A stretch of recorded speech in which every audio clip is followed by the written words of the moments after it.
Outside Bethlehem's hospital earlier this month, Ismail Hawaja sat sick with grief. The Israelis had killed his wife Huda, he told CBC, with an explosion at their home. As is often the case, his story of abuse by soldiers couldn't be verified.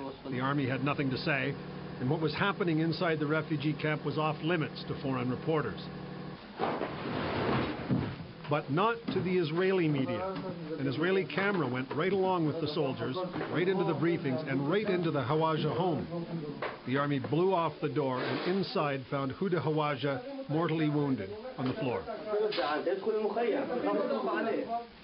Ismail Hawaja clearly thought at that point his wife would live. He begged the army to let an ambulance through. There were delays.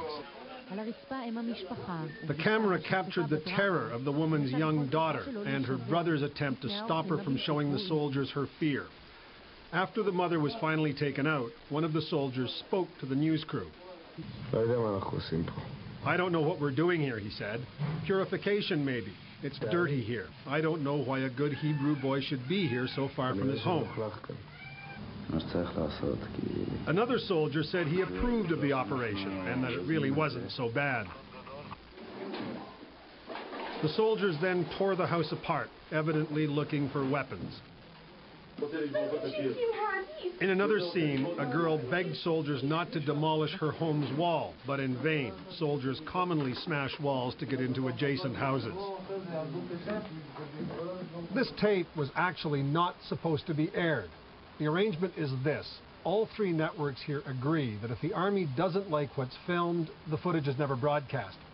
In this case, the army decided this tape was too embarrassing, too damaging, so it ordered it shelved. But this past weekend, Israel's Channel 2 decided to break the embargo, and the army and the government and a lot of viewers did not like what they saw.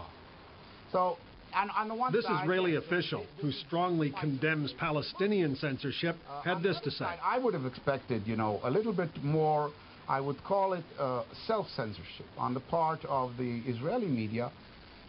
Israel's second biggest newspaper splashed it all over page 1 today under the headline, "Gaffe." The army, after trying to suppress distribution of the pictures, expressed contrition for its soldiers' actions. Our action is so difficult to be done that it's, I would say, to the extremities of acceptance. And regarding the delay in evacuating Huda Hawaja, the army said this. It's a mistake. Neil MacDonald, CBC News, Jerusalem.